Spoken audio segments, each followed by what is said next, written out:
আমি এই অঞ্চলে আছি, আপনারা যতবার দেখেছেন আমি এসেছি এবং আপনাদের উপস্থিতি আমাকে অনুপ্রেরণা জুগিয়েছে, সঞ্জীবনী মন্ত্রে উদ্বুদ্ধ করেছে সৃষ্টিশীল থাকতে।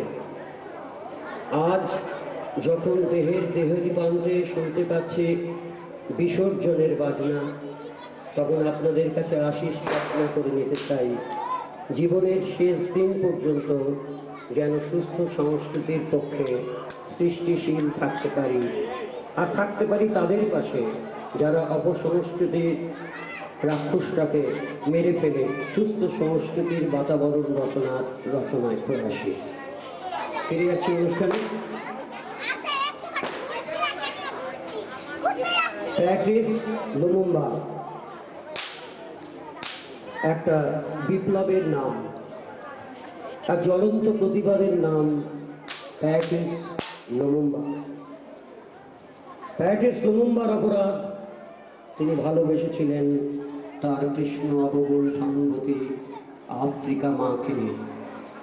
তিনি আবারও বৃদ্ধ বনিতা মানুষকে ডেকে বলেছিলেন, কৌসি সিকোলে আফ্রিকা, কৌসি সিকোলে আফ্রিকা, জাগো জাগো আফ্রিকা। এই মাকে ভালোবাসার অপরাধে অজ্ঞাত আততায়ীর হাতে প্রাণ দিতে হয়েছিল প্যাট্রিস লুমুম্বাকে। তাঁর একটি কবিতা বাংলায় অনুবাদ করে দিয়েছিলেন তদানীন্তন সুপরিচিত প্রথিতযশা বামপন্থী বুদ্ধিজীবী সরোজ কুমার দত্ত। কিন্তু অদৃষ্টের নির্মম পরিহাসে তিনিও অজ্ঞাত আততায়ীর হাতে নিহত হয়েছিলেন। যখন আলোক ও আবিরে রাঙিয়ে সূর্যদেব পূর্বাকাশকে উদ্ভাসিত করছেন, তখন শিশির সিক্ত ওই শ্যামল ঘাস ভিজে গিয়েছিল সরোজ দত্তের রক্তে। তাই এই দুজনের জন্যই নয়, যারা প্রতিনিয়ত সাম্রাজ্যবাদের বিরুদ্ধে সংগ্রাম করছেন, যারা সন্ত্রাসবাদের বিরুদ্ধে সংগ্রাম করছেন, যারা অন্যায়ের বিরুদ্ধে প্রতিবাদ করছেন, তাদের সকলের উদ্দেশ্যে আমাদের আজকের প্রথম নিবেদন যৌথ শ্রদ্ধাঞ্জলি, আফ্রিকার বুকে একটি সকাল। নিগ্র, তুমি 1000 বছর ধরে অত্যাচার সয়েছ পশুর মতো, আর মরুভূমির বাতাসে বাতাসে উড়েছে তোমার ভস্মাবশেষ। তোমার আত্মাকে বাঁচিয়ে রাখার নামে, তোমার দুঃখ ভোগকে জিয়ে রাখার জন্য মুষ্টাঘাতের বর্বর অধিকার আর কষাঘাতের শ্বেতাঙ্গ অধিকারকে জিয়ে রাখার জন্য, তোমার মরার অধিকার আর তোমার কান্নার অধিকারকে চিরন্তন করবার জন্য তোমার জালিমেরা করেছে অসংখ্য অনিন্দ সুন্দর জাদু মন্দির। তোমার তটিনীর বুকে পোড়াইতে দিয়েছে অন্তহীন উপবাস, অন্তহীন বন্ধন। অরণ্যের অন্তরিক্ষ থেকে সাপের মতো লক্ষ্য করেছে তোমাকে এক বিভৎস নিষ্ঠুর মৃত্যু। বনস্পতির ফাটল ফকর শীর্ষ দেশতে প্রসারিত শাখার মতো পাকে পাকে জড়িয়েছে তোমার দেহকে, তোমার পীড়িত আত্মাকে।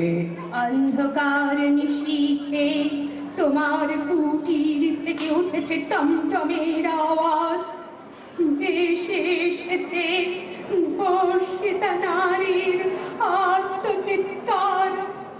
তোমার বিশাল কালো নদ নদীর বুক থেকে রক্ত আর অশ্রুর সমুদ্র বেয়ে বোধহয় জাহাজ চলেছে সেই পাপ ভূমির দিকে।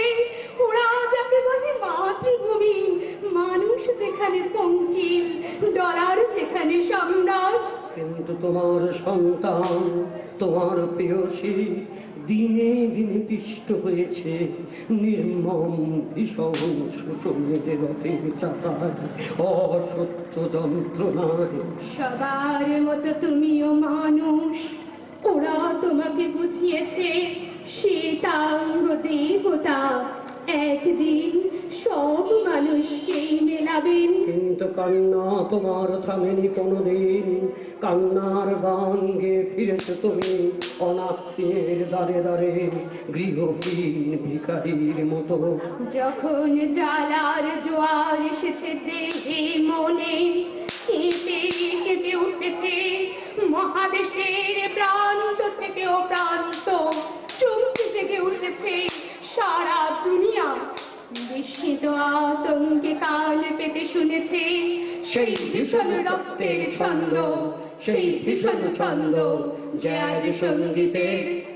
আতঙ্কে বিবর্ণ শ্বেতাঙ্গের দল কান পেতে শুনেছে নিশীথিনীর অন্ধকারে জ্বলন্ত মশালের মতো এক নতুন সকাল হয়েছে বন্ধু, গান। যে দেখো সকাল হয়েছে, যে দেখো আমাদের মুখের দিকে, যে দেখো পুরানো আফ্রিকার বুকের ওপর ভেঙে পড়েছে এক নতুন সকাল। এতদিনে ফিরে পাবে সত্যকারা নেত্র, তার হাজার বছরের হারানো দেশ, হারানো জমি, হারানো বিশাল নদ নদী। সূর্য উঠেছে বন্ধু, চেয়ে দেখো সূর্য উঠেছে, তার বিকীর্ণ নির্মম অগ্নিকণায় শুকিয়ে যাবে তোমার চোখের জল বন্ধু, শুকিয়ে যাবে তোমার চোখের জল বন্ধু, শুকিয়ে যাবে তোমার মুখের ওপর ছড়ানো থুতু।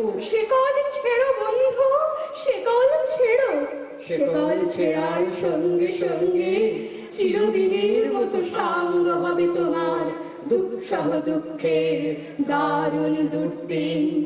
কালো মাটির ভিতর থেকে মাথা তুলে দাঁড়াবে এক স্বাধীন নির্ভীক কঙ্গ, কালো মাটির অন্ধকারে, কালো বীজের ভেতর থেকে কালো মুকুলে মঞ্জরিত হয়ে আলোর আকাশে মাথা তুলে দাঁড়াবে কঙ্গো, আমার কঙ্গো, আমার কঙ্গো, আমার কঙ্গো।